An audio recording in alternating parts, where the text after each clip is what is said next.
Good afternoon.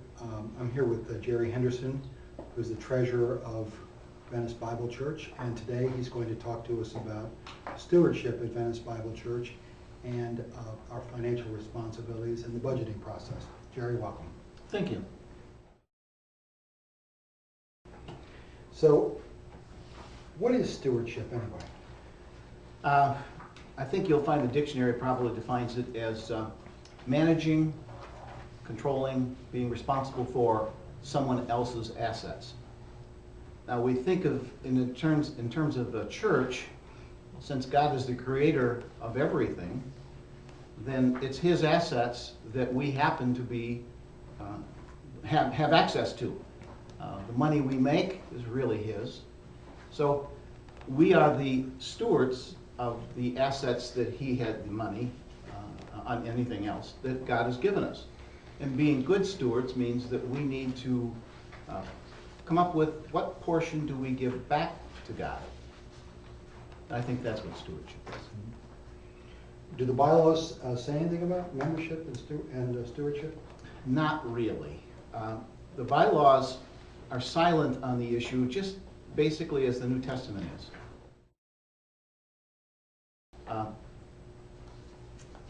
In the Old Testament, a tithe was required. In the New Testament, it's really kind of between you and God. It's your responsibility to determine the amount that you think you should give. Now, personally, I really believe it's a minimum of 10%. But that's my bias. That's not coming out of the New Testament. That's my personal bias. I don't think God intended us to reduce the amount. I think He intended for us to be more generous. That's my opinion. Actually, you've got this document in your handout. There's a quote from C.S. Lewis that I think is worth reading. I hope I do it justice. I do not believe one can settle how much ought to be given. I am afraid the only safe rule is to give more than we can spare. In other words, if our expenditures on comforts, luxuries, amusements, etc., is up to the standard common among those with the same income as our own, we are probably giving away too little. If our charities do not at all pinch or hamper us, I should say they are too small. There ought to be things that we should like to do and cannot do because of our charitable expenditures exclude them. I guess that kind of sums it up. In essence, sacrificial giving is what I think we should be looking at based upon New Testament guidelines. That doesn't mean that you can't drive a Cadillac, but if you drive a Cadillac, I would suspect that you're probably contributing to the church in a very generous mode. I don't know if that covers what you're looking for, but the bylaws are silent on what we are expected to give. They're not, I shouldn't say they're silent, they're just as ambiguous as the New Testament by saying it's up to you, between you and God. So it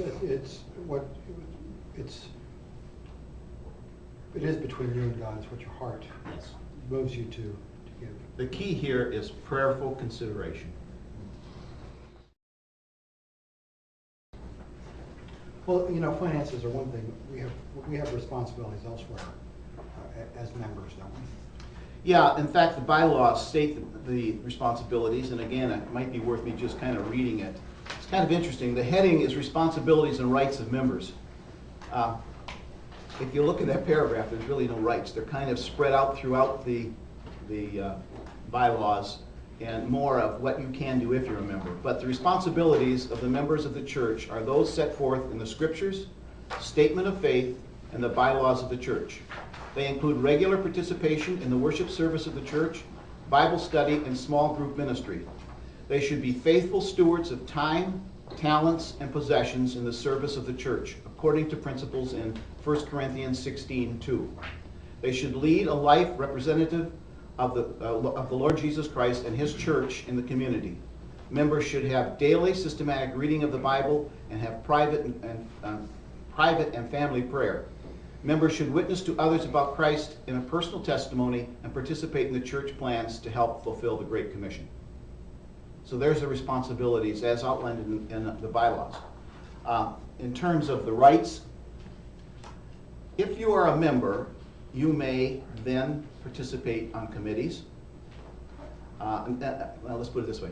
All committee members and all leaders must be members of the church. If you want to be a deacon, an elder, a teacher, you must be a member of the church. If you want to sing in the praise band, you don't have to be a member of the church. There's many places in the church where you can work without being a member. But once you get into a leadership or a position of authority, then you must be a member, and that includes all committees. And other things, some of them, like counting money, Yes. you have to be a member. Yes, that's true. And the reason for that is? The reason for that is members are accountable to the elders, and therefore fall under the elders' discipline. And that's important, particularly as you deal with finance, of course. That's what I suppose I should be talking about more than anything. Okay. And I happened to look it up before this meeting, that to be a committee member, you need to be a member of the church. Wow. Yeah. I'm not sure that necessarily is always. I think it has been the case. I know we wouldn't let anybody in the finance committee. No, nobody. Bylaws committee. Nobody counts. Nobody on the personnel committee is. Right. Now, Yeah. again, there are certain things you can do. You can be on the praise team. Praise team. Yep. You could probably work with the electronics in the back. Oh, the soundboard. The soundboard. Oh yeah. You can can probably be. You can be an usher. We don't really want people who are not members working with children. But anyone who does work with children does get a background investigation. Well, let's talk about finance then. What is the state of finances now, and how do we determine what the state is? Well, let me give us a little idea what's happening there. Can we pass this out because I want to talk from this. Just pass it around if you don't mind. The Finance Committee meets monthly. The Finance Committee is one of the committees, a standing committee established in the bylaws, reports to the elders. They are appointed by the elders. In reality, they're probably, the chairman's appointed by the elders. The pastor is a member of the committee, but he's a member of all committees, all standing committees. The treasurer is an automatic member of the committee, and an elder representative, a board elder representative, is an automatic member of the committee. The committee then meets, the committee has responsibility for developing budget and fiscal policy for the church. They develop the budget, they then prepare it, send it to the elders for their endorsement. The elders will either accept the budget to be presented to the church or reject it. Should they reject it, it goes back to the Finance Committee for it to be reworked. Since I've been involved in it about 8 years, that's only happened once. Most of the time, the elders are involved enough in the budget process that they know what's going to be there. But at any rate, once the elders have endorsed the budget, the bylaws call it adopted or approved, it then goes to the membership for approval. It takes 2/3 of the membership at the annual meeting to approve the budget, 67% according to the bylaws. And that's how the budget's developed. Now, I know it's a later question, but that's how it's developed. What you have here is the result, what I call the executive summary that the Finance Committee prepares every month. This goes to the elders every month. It states in one word what the status of the church is.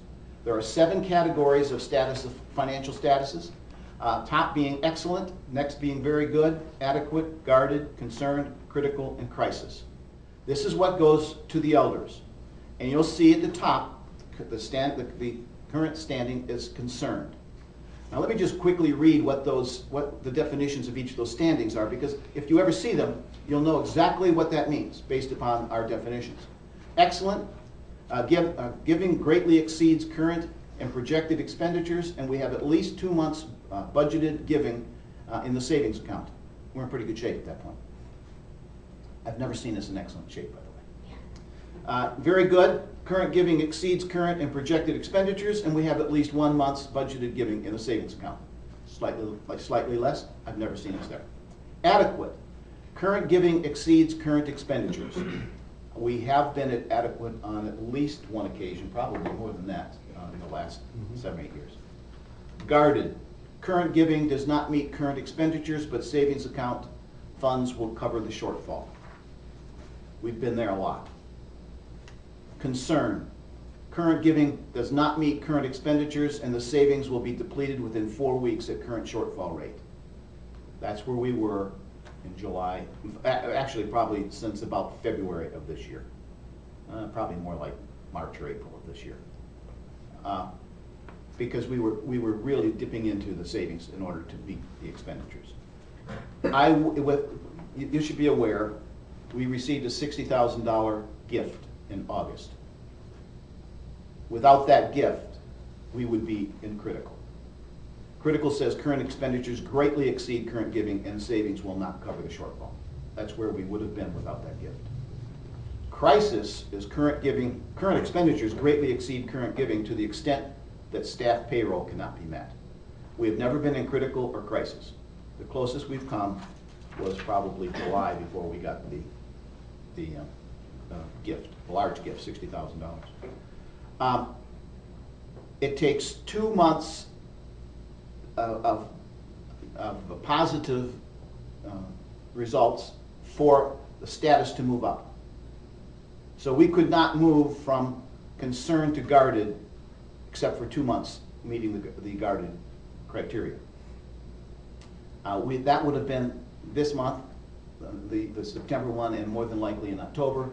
I would suspect that we will move to guarded in October based upon the September's data. And that's only because of the $60,000 gift. Now you can see all the summary data here, the cash on hand. And if you will, when you go through and look at this, think about it, subtract out that $60,000 and see where we would really be. And you really can't look at cash on hand, you really need to look at net cash available, because there are allocated funds. And those allocated funds can be only used for whatever they were for. And typically it's money we've collected for mission trips or something of that nature, where we've got the money in the bank, we haven't spent it yet, but it's allocated for a particular expenditure. The net cash available is $60,546. You take out $60,000, and that's $546 is what we would have had on hand. Now, the budget covers all of our ministry areas. Yes. It covers our salaries, it covers youth programs, it covers children, it covers our missions, it covers utilities. Everything. On the back of this folder, you'll see what the budget covers. Now, this is slightly out of date. This shows 4 categories: ministry, missions, operations, and facilities. This year, we pulled out of the ministries staff. So we really have ministries, missions, staff, operations, facilities. So we have 5 areas. Then there are non-budgeted items. A non-budgeted item might be How about the roof? the roof project would have been one. I'm trying to think of something that would be more operational. The missions, when they go overseas or when they go on a mission trip, this year the budget for the mission trip had a 0 amount needed out of the general fund, ministry fund, and the rest was to be brought in by contributions, people paying for their own way, or whoever would. They might have a spaghetti dinner, for example, to cover it. It's called non-budgeted. And the non-budgeted income and expenses, hopefully, will match, because if they don't, then we're out of budget in the non-budgeted area. We've gone into that in a lot more detail in the last 2 years than we have in the past, in terms of accounting But for those missionaries that we support in That's on Georgia, that's in the budget. That's budgeted. It's all in the budget. And we support how many missionaries? About 20? Is that what? I thought it was 26, but I could be wrong. Don't quote me on that. I'm trying to think of where you could see that. I don't know that you have that, but if you need that, I'm sure that Billy Swanson can get that information for you. We did cut back the missions budget this past year. It was like, I think it's 83. But it's still a significant portion of our total. Oh, it's almost 15% of the budget. That's 15%. It's 14.8. And of course, there's always people in the congregation, members of the elder board, who would like to see the number, their own budget up higher, and some lower, you know, so there's, the process is one of dialogue, I guess, right? Yes. And discussion, and so that, you know, there's a meeting of the minds whenever the budget is arrived at, based on sort of a top-down approach, I'd say. Top-down and Well, bottom-up at the same time. You're talking about how the budget's developed? The budget in the past, and it's going to change this year, was a zero-based budget. The people who spent the money told us how much they needed. They prioritized those expenditures. We met and merged all the budget manager's priorities and came up with a budget. We always started with a non-disclosed expected income for the following year. And we would fund all the way down until we ran out of money. And that was how the budget was made.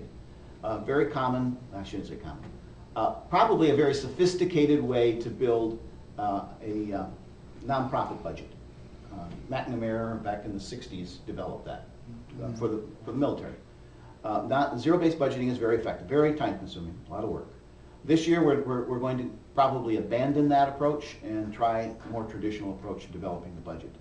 Primarily because money is just tough and we have to find a way to move some of the money around in a different way. But doesn't matter how you build a budget. Doesn't matter how. You can build it a million ways. When you're done, you have a budget. But a budget is only a guideline. It's not something locked in cement.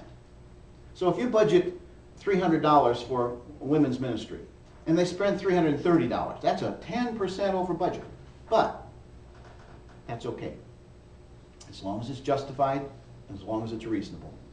Because maybe they'll only spend $250, and we don't want them thinking that they have to spend that extra $50 just because it's there.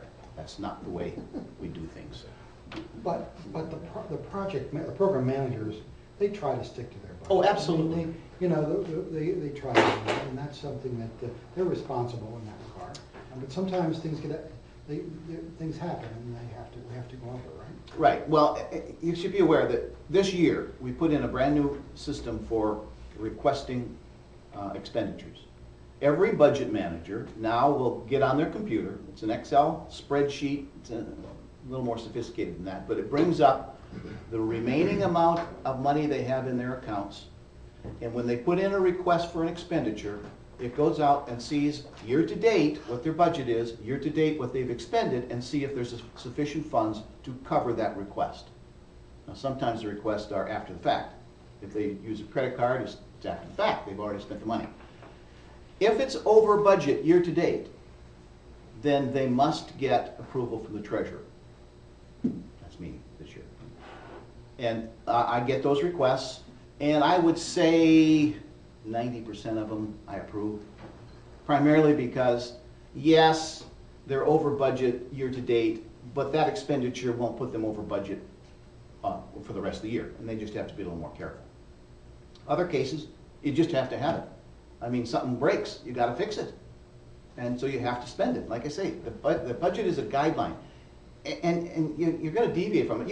If you have a budget in your own house, how many times do you have, when the air conditioner goes out, you say, I can't get it because it's not in my budget this year? You find a way to get it. Well, that's somewhat the way we do it at a church, too. Well, we'd like to have things like reserve funds and so forth like that. Yeah, we would. I've been pushing for We reserve would funds. like to have that savings account where we set money aside. But what happens is we end up with some need. One of the missionaries, like Brian Wolf in Georgia, will need money, so it ends up going there instead of being put into a reserve fund. Well, reserve fund, I'm a strong advocate of reserve funds. I have been ever since I've been on the finance committee. The reserve funds, I think, are very important, but you can't do that until you have a little bit of surplus. Because to be quite frank, that's what you're doing. Is you're taking and building a savings account, no different than a household. Your reserve fund is that savings account you have, or that investment account that you have, that stock fund. Even your 403B or 401K, retirement, IRAs, those can be considered reserve funds. Well, you can only do that when you have excess cash. We're not in that position yet. Lord willing, we will be. I was going to say, and I forgot, some of the things that we do at the Finance Committee meeting, and I don't know if you're even interested, but we prepare a variance report that tells us which items are above and below budget and we go over those every month. We also produce charts for moving averages for giving and attendance. In fact, this one's a good one. You can see that $60,000 contribution shot at the giving average. So they almost become meaningless with a large gift like that. You have to back it out. If you're somebody who likes numbers and likes I do. to get into it, he does, yes. You might want to consider working on the finance committee. There's another committee, I think, that is also sort of the sister committee of that, and that's the personnel committee. Mm-hmm. Yes. And both of those are in need of people to help out. Yep. With helping out with the business of the church. And they meet once or twice a month. Sometimes a little more intense than others because of budget or because of some personnel action that's being taken, but certainly I think you would find some fulfillment out of working in those areas. But we have something related to a reserve fund and what we call an endowment. Why don't you tell us a little bit about the endowment that we have? Well, Al knows this is one of my pet projects. We want to pass those on. Okay. Let me say one just in case I need to refer to it. We set up the endowment fund back in December of '08. We had approval by the elders, and by the way, I worked on that. The finance committee worked on that for a couple of years to get that through the elders. We set up the endowment fund with an anonymous $10,000 grant because it takes $10,000 to set it up. We set it up through the what's it called, the Gulf Coast Community Foundation of Venice. Probably one of the better community foundations in the country, by the way. We set that up through them because it's local. We can actually have members on their board if someone was interested in that. They'd have to be appointed, but just get active and they'll put you on that board. We set the fund up, and it's not, some people say it's like a savings account. Well, a savings account you dip into, but you're only going to dip into this on the interest. It pays us, the benefactor, Venice Bible Church, 4% per year. And 4% of the funds. Well, the $10,000 fund was put in, someone else gave another $5,000, it was $15,000 set up, and at the last report that I saw, which I think was July, it was at $18,000. And it will grow through investments. And yes, we pay a management fee to the foundation. That's all in that document you've got. It's not designed for someone to give money every week, every month, every year. It's designed for bequests. Put it in your will and your trust. If you don't have wills and trusts, and I don't care how old you are, if you don't have one, you need it. And that's, forget about Venice Bible Church, you need it anyhow. Well, when you leave money in an estate, you pass it along, you typically think of your kids or any other pet project that you might have. Maybe you're an advocate of Red Cross or something. That's fine. Well, the church is also a location to give money. Now, I'm not saying we would do this, but typically, if you leave $50,000 to a church, 6 months later, it's gone. They'll find something to spend it on. Everybody's like that. If you leave it to an endowment fund, 50 years later, it's still giving money to the church. And that's the idea behind an endowment. It's not for today, it's for the future. Hopefully, until the Lord comes, it will continue paying money to the church. There are some provisions in ours where it can't pay more than 40% of the operating fund. And the reason for that is we don't want an endowment fund to pay for all the bills of the church. What happened to sacrificial giving then? Takes away that blessing. Giving is a form of worship, in my opinion. And as such, you would be depriving the members of that blessing just because the endowment fund was paying for everything. So there's some provisions in there to keep that from happening. It's something that if you are going to rework your wills and trusts anytime in the future, you should consider that, in my opinion. Who keeps track of where how money is spent? What individual? Do we have a bookkeeper? Or?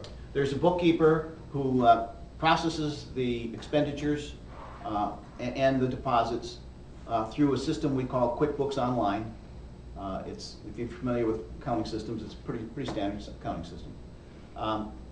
Because it's online, anybody that has authority can get in and look at it. And of course, as treasurer, I have authority to get in and look at it.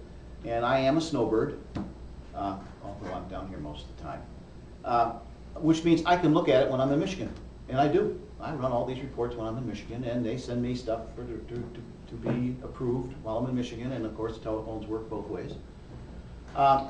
So, yes, the bookkeeper puts the entries into the system. It's my job, and that system that I've talked about, to make sure that we don't overexpend money. So we've got some controls. Yes, yes. On the giving side, we use a system called Servant Keeper that allows one person to enter the contributions into that system to keep track of all of the donations, the gifts, the offerings. And it's done by envelope number. And you're going to get envelopes, right? They'll have it. Yes, and by the way, it's confidential completely, right? Absolutely. You as the treasurer don't I don't know who gives. Who gives? No, I don't. Right? What? I don't know how much they've given, and I don't know who's given. All I know is the summary data. Now, I can get reports out of the system after the names have been stripped off. There's some routines that have been written that matches, not envelope names, matches by names, and then the names are stripped out, so we can compare any 2 years giving patterns. And it's strictly for trying to be able to project what's next year's income going to be. And it's based upon who's in what category. You'd have to see it. If you want to be a member of the finance committee, let me know, because we certainly. But even members of the finance committee don't know. Don't know. I mean, Pastor Phil does not know how much money you give. No. And There's only one person. individual in this church that knows what money you've given, and that's the person who puts it in. And to be quite honest, I bet she doesn't know because she doesn't have time to go through and look at all of them. Do you know what I mean? When you're putting that data in, it's envelope 51, $100. 37, $25. It's just, boom, you've done it. But you do get, I was the bookkeeper, so I did that. And then at the end of the year, of course, I would provide the statements for tax purposes. Right. And that's the purpose of it, really, it's the tax purposes. Because you don't have to pay income tax on that, you obviously know. So as far as those giving, you can't designate where you want the money to go, can you? No. If you designate, well, the answer is yes and no. But if you designate, let's say you designate for missions. Thank you very much. We have a budgeted item for missions, and so this will go into that budgeted item for missions, which means it's going into the general fund or the ministry. We call them general fund and ministry fund. So if you hear me use those terms, they're interchangeable. Accountants don't know what ministry fund means, so we say general fund for them. If you designate to youth, it's going to go in the general fund, ministry fund. Now, if there's a roof project and you designate for roof, it's going to the roof, non-budgeted roof project. So if the elders approve a project, they will announce it, and then we accept donations for that. Other than that, designated funds are treated as suggestions. You know what I mean? They're going into the general fund. I'm sure you could set up, if you had a pet project and went to the elders and asked them for it, they may consider it. And oftentimes they do. Yes. Georgia, for instance, sometimes has needs, and you'll hear about where they're collecting pennies. Yeah. Pennies for Georgia. And you put pennies in a sock, and then the money counters, it was driving the money counters crazy because they were counting pennies. But they used all those pennies, and those pennies went to Georgia. Yeah. Speaking of money counters, once you're members, you're eligible to be a money counter. If you have Mondays free, we'd be happy to give you the training, and there's a lot that goes into it. On the envelope, for example, the current group wants you to put your name. That's so that they'll match the name against the number. That's the only reason. But definitely put the amount When you put your envelope, write in that spot the amount. And if you know the check number, there's a spot for the check number, it wouldn't hurt to put that up there. That just saves us the counters time. I'm a counter. My wife and I are counters, and although we never count together. There's rules against two people in the same family counting together. That way, because every time we count, we verify the check number, we verify the amount, so that we have an accurate record. So we'd love to have any of you want to count, set that up. But you just brought up an interesting point. Two people. We have got controls within our system. Right. If there's ever cash anywhere in Venice Bible Church, there are two people counting it or administering it. Right. Correct? That's right. So Never like to have a single person in the room with the cash at one time. All right. So there's two people counting, and even the ushers, when they collect the money and put it into the safe, there's two of them will go together to put it into the safe. They'll put it in an envelope. They'll seal the envelope, and both will sign that envelope and then put it in the safe. So we're very careful about how cash and money is handled, and the Finance Committee has made sure that there are adequate controls. Because I've been in churches where money has disappeared. You know, so we've taken a lot of care to make sure. Not here. But no, it's Not here. No. There's never been money lost here, but I've been in churches where that has happened. And so, okay. We've covered a bunch of these, haven't we? I have. Let's see here. You did talk about the envelopes, and they are available. We're going to make them available to you if you don't have a box of envelopes.